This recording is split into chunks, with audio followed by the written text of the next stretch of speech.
What up, though? I'm Rick. And I'm Ro. Here's how we went from working in a call center to being the freshest sneaker boutique on the planet. How I got into sneakers, this started a long time ago. At the time, I was like, how could anybody spend $200 on a shoe? That's how broke I was. So at this point, I started making a little bit more money. It actually started with Rick. We would drive to New York, go shopping like on a Friday night, get there in the morning. So what I would do is I would buy like 2 pairs of bait for $200 a piece. I would sell one of the pair for like $400. And then that's how I got into the business of like, man, these are these things that appreciate. My first experience with sneakers was probably when I was still in Milwaukee, and my mother bought me a pair of the on sale infrared Jordan 6s. And I just remember the feeling that I got when I had those shoes when I went to basketball practice. It was like, I really felt that I could play better than I did when I didn't have the shoe. As I got older and I continued to rock with sneakers and just express myself through sneakers, I think that I just grew this taste, and I've really started to appreciate the details, especially since I started designing sneakers and working in the industry. Sneakers have just become probably one of my best ways of telling stories. You know, this is kind of what people know me for now. The Burn Rubber was a store. It was here before us. Burn Rubber started in 2004, and Rick worked. He started off as an intern, I believe, and then he started working at the store, and he would do like the things that they weren't even thinking of. Like they weren't thinking of a website. I took it upon myself to make the current owner of Burn Rubber my mentor. And I was like, you guys aren't on the internet anywhere, so I said, well, let me make a website for you. And I built this website, which I never knew how to build a website. I went and bought like web HTML for dummies. Like now, you could put a website together because everybody's already coded it for you. At that time, I actually had to go in and figure out code. Now when I think about it, that humble spirit is what got us here. They didn't broadcast they were selling the business to the world. They only told the people that were in the store. And so Rick, because of those conversations that we had about business and about, like I had a business plan for a store. It was gonna be called Sneaker Heaven. When that presented itself, he was like, yo, you have the business plan. Let's kind of come together and try to make this happen. I was in the place where I just wanted to learn. I knew I had just finished school. I never had any internships, so I was like, yo, let me see if this is what I want to do. We got lawyers, we got accountants, we did our research, we bought the business. But it came because of a humble spirit. I remember the first thing I did, I went to a bank and was like, I need blah, blah, blah, amounts of money. And they basically was like, all right, fam, I'm gonna head out. I didn't own anything. And of course, at the time, it just felt like crushing, but it was like, no, bro, like, why would I give you $100,000? I'm never gonna get it back, right? So then we started talking to our relatives, you know, how did Ghost and Tommy come up with $2 million? I'm sorry. And then I started talking to my grandmother on my father's side, and they were like, then they started talking. And they were like, yo, we're gonna figure out how we're gonna come up with this. So I honestly don't know exactly how much money my mother put in and how much money my grandmother put in. And then it was the same thing with Rick.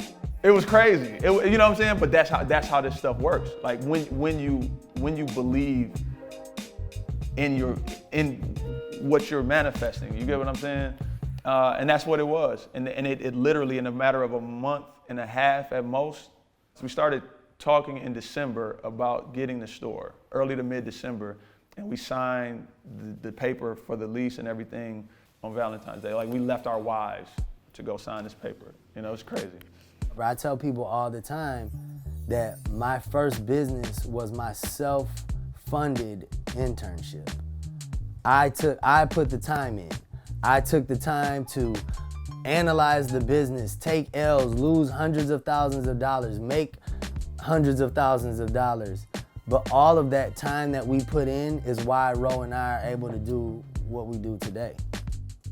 My man Jay John, who's still the manager here to this day, he was in high school at the time, and he was in a crew. They were throwing parties and everything, and then Big Sean was in that crew. So they would come to the store and just kind of chill, you know, and then we would go to like little sneaker events, and him and Sean would be there or whatever, and then Sean just started coming through, and then it was just like, oh man, I'm about to get signed to like Kanye, and it's like, then it got to the point where he's going around to these places, and then he sees Wale, and Wale like, yo, what's up with that? That's fresh. And then it's like, yo, my man, when you come to Detroit, you got to go through Burn Rubber. And then now we're in Chicago and we in DC doing these things, and when they come here, it's just all love. Making connections, treating people like family. Business is dealt on relationships. So Rick and I were, at this point, this was like maybe like 2010-ish. So we start talking. It's like, yo, if we're gonna do it, man, we gotta, you know, what we gonna call it? We're gonna call it like a Folex, and it's like we could call it a Brolex, a Burn Rubber Olex. Genius. I'm like, a Brolex, bro? I want it to be something real that we can build, but I'm like, yo, that could be fun. All right, let's do it, bro. Let's go, Brolex. I'm gonna make a big B, a big R, and I'm gonna make the Olex small, so it's clear that it says BR Olex. Bape had did Bapex, so we were like, yo, we won't get in trouble. That was the dumbest thing we've ever said. We went nuts with this. It made all these different blogs. So then, like 2 weeks later, the mail comes in. So it comes to me, the mail, I open it and read this letter. And my stomach drops, okay? Ro gets this letter, he reads the letter, doesn't say anything to anyone, hands me the letter and walks out. So I look at the letter, I'm like, what? They won. I'm sorry, so I just started asking everyone, how much does a Rolex cost? We ended up calling the attorney. I called Mike and I'm like, Mike, listen, we are in a situation and we need you to help us out. He was like, you guys have nothing to worry about. And you guys just pay me $1 million an hour. But he got us out of it. We didn't have to pay, and we learned our lesson, and we destroyed everything.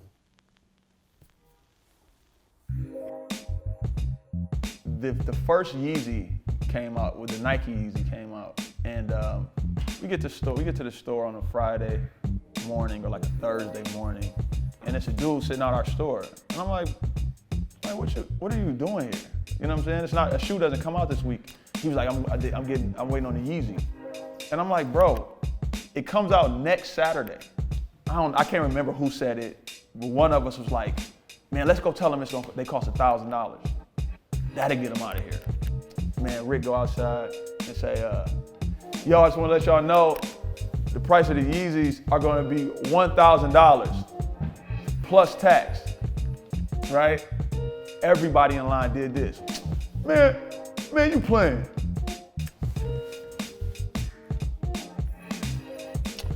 I'm straight. Everybody checked their accounts and was like, I'm good. And it was like, so we selling them for $1,000 a piece? And then the rest is history. Like by that Friday or Saturday, it came out Saturday, so by that Friday, CNN had came by, MSNBC, we were on MSNBC, the radio, every local radio station. It was like the headline was like, local sneaker store marks up shoe 400%. And these kids are still waiting in line. Is it worth it? Is it blah, blah, blah. It was just crazy, but that got us a lot of attention literally to the world. We are the ones that came together and we're doing things on the grassroots level that kind of changed the landscape of the sneaker game. And now, you know, it's where it is now. You have, you know, StockX and the GOAT, and everyone's able to make money off of sneakers, which is a beautiful thing.